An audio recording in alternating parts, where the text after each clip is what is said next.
ഏതോ ജന്മകൽപ്പനയിലെ എല്ലാ പ്രിയപ്പെട്ട പ്രേക്ഷകർക്കും മെട്രോ സ്റ്റാറിലേക്ക് സ്വാഗതം. ഇപ്പൊ കുറെ ദിവസം കൊണ്ട് ഏതോ ജന്മകൽപ്പനയിലെ കഥ വളരെയധികം വലിച്ചു നീട്ടി മുന്നോട്ട് പോകുവാണ്.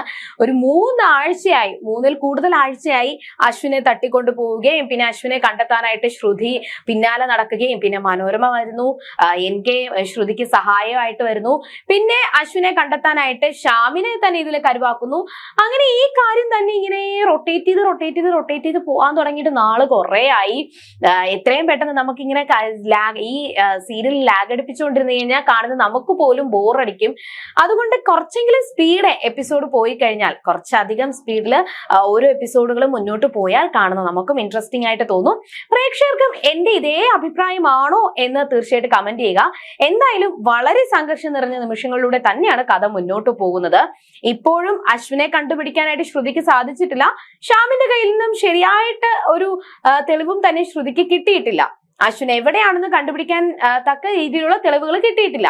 ഇനി എന്തൊക്കെയായിരിക്കും സംഭവിക്കുക, വരുന്ന എപ്പിസോഡുകളിൽ എന്തൊക്കെ പ്രശ്നങ്ങളായിരിക്കും ശ്രുതിയും അശ്വിനും ഒക്കെ നേരിടാൻ പോകുന്നത് എന്നൊക്കെ നമുക്ക് നോക്കാം. അതിനു മുൻപ് ആദ്യമായിട്ടാണ് ഈ ചാനൽ കാണുന്നതെങ്കിൽ തീർച്ചയായിട്ടും സബ്സ്ക്രൈബ് ചെയ്യുക. അപ്പോൾ നിങ്ങളുടെ പുതിയ സീരിയൽ വീഡിയോസ് എല്ലാം നിങ്ങൾക്ക് ലഭിക്കുന്നതായിരിക്കും. കുറെ നാളുകളുണ്ട്, ഒരു 3-4 ആഴ്ചയ്ക്ക് മുന്നെയാണ് ശ്രുതി അശ്വിനെ രക്ഷിക്കാനായിട്ട് ശ്രുതിക്ക് സഹായമായി സച്ചി വരുന്നതും സച്ചി അശ്വിനെ രക്ഷിക്കുന്നതും ഒക്കെ ഒരു 3-4 ആഴ്ചയ്ക്ക് മുന്നേ വന്ന പ്രൊമോയായിരുന്നു. എന്നാൽ ഇത്രയും നാളായിട്ടും സച്ചി അശ്വിന്റെ അടുത്ത് എത്തിയത് പോലും ഇല്ല. സച്ചിയുടെ ഒരു പൊടി പോലും കാണാൻ സാധിച്ചിട്ടില്ല. എന്നാൽ ഇനി വരുന്ന എപ്പിസോഡുകളിൽ, അതായത് ഈ ആഴ്ചത്തെ എപ്പിസോഡുകളിൽ സച്ചി അശ്വിനെ രക്ഷിക്കാനായിട്ട് വരും എന്നാണ് പ്രൊമോയിൽ പറഞ്ഞിരിക്കുന്നത്. സച്ചി അശ്വിനെ രക്ഷിക്കാനായിട്ട് വരും. അങ്ങനെ സച്ചിയും അശ്വിനും കൂടി ചേർന്നിട്ട് ശ്യാമിന് ഒരു മുട്ടൻ പണി കൊടുക്കുകയും ചെയ്യും. എന്നാൽ ഇതോടുകൂടി അശ്വിന്റെയും ശ്രുതിയുടെയും ജീവിതം നല്ല അതിഗംഭീരമായിട്ട് മുന്നോട്ട് പോകും. ഇതുവരെ ഉണ്ടായിരുന്ന തെറ്റിദ്ധാരണകളും പ്രശ്നങ്ങളും ഒക്കെ മാറി മുന്നോട്ട് പോകും. പക്ഷെ അവിടെ തകരാൻ പോകുന്നത് ശ്യാമിന്റെ ജീവിതമായിരിക്കും. ഇപ്പോഴേ ശ്രുതി ശ്യാമിനെ കയ്യിലെടുത്ത് കഴിഞ്ഞു. ഇപ്പോ അശ്വിനെ തകർക്കാനായിട്ട് ഏറ്റവും കൂടുതൽ മുന്നിട്ട് നിൽക്കുന്നത് ശ്രുതിയാണെന്നാണ് ശ്യാമും വിശ്വസിച്ചിരിക്കുന്നത്. പകരം ശ്യാമിനെ സ്നേഹിക്കുന്നുള്ള രീതിയിലും ശ്രുതി പെരുമാറുന്നുണ്ട്. ഇതെല്ലാം ശ്യാമിന്റെ കയ്യിലുള്ള ആ ഒരു തെളിവിന് വേണ്ടിയിട്ട് തന്നെയാണ് അവർ ശ്രമിക്കുന്നത്. അങ്ങനെ ആ തെളിവ് കിട്ടാനായിട്ട് ഒരുപാട് ശ്രമിച്ചു. പക്ഷെ ലാപ്ടോപ്പിന്റെ പാസ്വേഡ് അറിയത്തില്ല, എന്ത് ചെയ്യണമെന്ന് അറിയത്തില്ല. അങ്ങനെ ചിന്തിച്ച് നിൽക്കുന്ന സമയത്ത് എനിക്ക് ഒരു പണി പറ്റിച്ചു. ശ്യാം അറിയാതെ ശ്യാമിന്റെ റൂമിൽ കയറി അവിടെ ഒരു ഹിഡൻ ക്യാമറ വെച്ചു. ഈ ഹിഡൻ ക്യാമറ ഉണ്ടെന്നുണ്ടെങ്കിൽ ശ്യാം അവിടെ എന്ത് ചെയ്യുന്നു എന്ന് തനിക്ക് അറിയാൻ പറ്റുമെന്ന് എനിക്ക് പറഞ്ഞു. അപ്പൊ ഈ ഹിഡൻ ക്യാമറയിൽ കൂടി ശ്യാം ലാപ്ടോപ്പിൽ എന്ത് ചെയ്യുന്നു എന്ന് അറിയാനായിട്ടാണ് എനിക്ക് ശ്രമിച്ചത്. കുറെ കഴിഞ്ഞ് ശ്രുതിയും എനിക്കും വെയിറ്റിംഗ് ആണ് ലാപ്ടോപ്പ് തുറക്കാനായിട്ട്. അങ്ങനെ ശ്യാം അവിടെ ആ ഒരു ലാപ്ടോപ്പ് തുറന്നു, ആ പാസ്വേഡ് ചെക്ക് ചെയ്യുകയാണ്. അപ്പോഴാണ് ശ്രുതിക്കും ശ്യാമിനും ശ്യാമല്ല, നമ്മുടെ എനിക്കും മനസ്സിലാവുന്നത്. അപ്പൊ എനിക്ക് ശ്രുതിയോട് ചോദിച്ചു, ശ്രുതി നിന്റെ മുഴുവൻ നെയിം എന്താ? അപ്പൊ ശ്രുതി കുമാരി ലക്ഷ്മി. അപ്പൊ ശ്യാമ പാസ്വേഡ് ആക്കിയിരിക്കുന്നത് I love you Shruthi Kumari Lakshmi എന്നാണ്. അപ്പോ ഏകദേശം പാസ്വേഡ് പിടികിട്ടി, ഐ ലവ് യു ശ്രുതി എന്നാണ്. അപ്പോ ശ്യാമ് ഇപ്പോഴേ തന്നെ പെടുത്താനായിട്ട് ശ്രമിക്കുന്നുണ്ടെന്ന് ശ്രുതിക്ക് മനസ്സിലായി. എന്നാൽ ഇനി ഇങ്ങനെ വെച്ച് താമസിച്ചിട്ട് കാര്യമില്ല. കുറച്ച് നാളുകൾക്കകം തന്നെ അശ്വിനെ കണ്ടുപിടിച്ചേ മതിയാകൂ. ഇല്ല എന്നുണ്ടെങ്കിൽ അശ്വിന്റെ ജീവിതം വലിയൊരു ആപത്തിലോട്ടാണ് ചെല്ലുന്നത് എന്ന് ശ്രുതിക്ക് അറിയാമായിരുന്നു. അപ്പൊ എനിക്ക് മനോരമയ്ക്ക് ചെറിയ ഡൗട്ട് ശ്രുതിയുടെ മേലിലുണ്ടായിരുന്നു.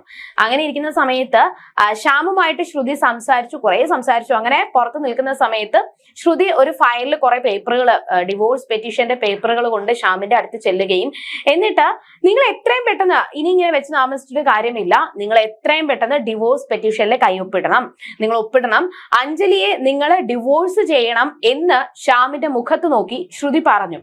അത് കേട്ടപാടെ തന്നെ ശ്രുതിയോടുള്ള ഇഷ്ടം കാരണം ഒപ്പിടാം എന്നൊക്കെ പറഞ്ഞുവെങ്കിലും ശ്യാമിന് ശ്രുതി ഒരിക്കൽ വലിയൊരു കെണിയാണെന്ന് പോലും ശ്യാം അറിയാതെ അതിന് തയ്യാറായി നിൽക്കുമ്പോ ഈ ഒരു വിവരം കേട്ട് ഷോക്കായി നിൽക്കുന്നത് മനോരമയാണ്. മനോരമ ശ്യാമും ശ്രുതിയും കൂടി സംസാരിക്കുന്നത് അവിടെ ഒളിഞ്ഞു നിന്ന് കേട്ടു. അത് കേട്ട് മനോരമയ്ക്ക് സഹിക്കാൻ പറ്റുന്നില്ല, നെഞ്ചിടിപ്പ് കൂടി വരുവാണ്. അശ്വിനെ തട്ടിക്കൊണ്ടുപോയ ഈ ഒരു അവസ്ഥയിലും ശ്രുതി ഇങ്ങനെയാണ് ചിന്തിക്കുന്നത് എന്ന് മനോരമ ശ്രുതിയെ തെറ്റിദ്ധരിച്ചു. അഞ്ജലിയുടെ ജീവിതം തകർക്കാനായിട്ടാണ് ശ്രുതി ശ്രമിക്കുന്നത് എന്ന് തെറ്റിദ്ധരിച്ച മനോരമ ഇനി ഇങ്ങനെ വെച്ച് താമസിച്ചിട്ട് കാര്യമില്ല, സത്യങ്ങൾ അഞ്ജലി അറിയിക്കണം എന്ന് പറഞ്ഞു.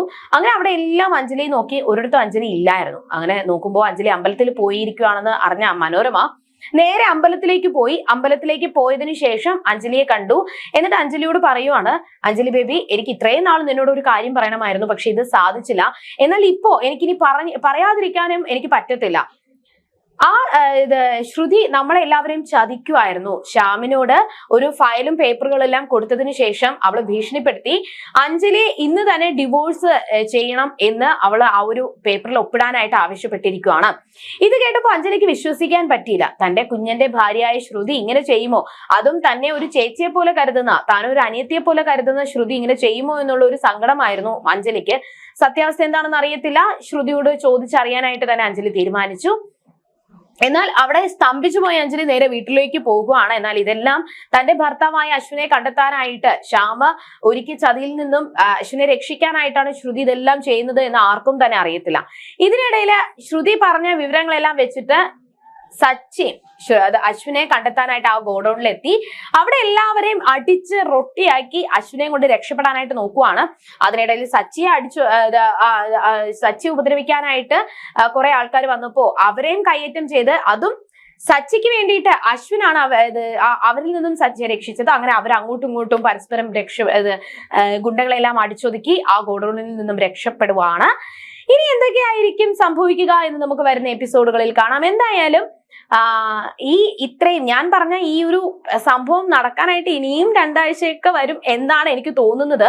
അതിനുള്ള സാധ്യതയാണ് കാണുന്നത്. ഈ ഒരു സത്യം, അതായത് അശ്വിന്റെ അടുത്തേക്ക് ശ്രുതി എത്താൻ തന്നെ ഒരു 3-4 ആഴ്ചയോളം എടുത്തു. അപ്പൊ പിന്നെ ഇനി അശ്വിനെ രക്ഷിക്കാനായിട്ട് ഇനിയും ആഴ്ചകൾ എടുക്കുമോ എന്നുള്ള ഒരു സംശയമുണ്ട്. എന്നാലും പ്രേക്ഷകർക്ക് തീർച്ചയായിട്ടും കമന്റ് ചെയ്യുക. ഇനി എന്തൊക്കെ സംഭവിക്കുമെന്ന് നമുക്ക് വരുന്ന എപ്പിസോഡുകളിൽ കാണാം. അതുവരെയും ടാറ്റാ ബൈ.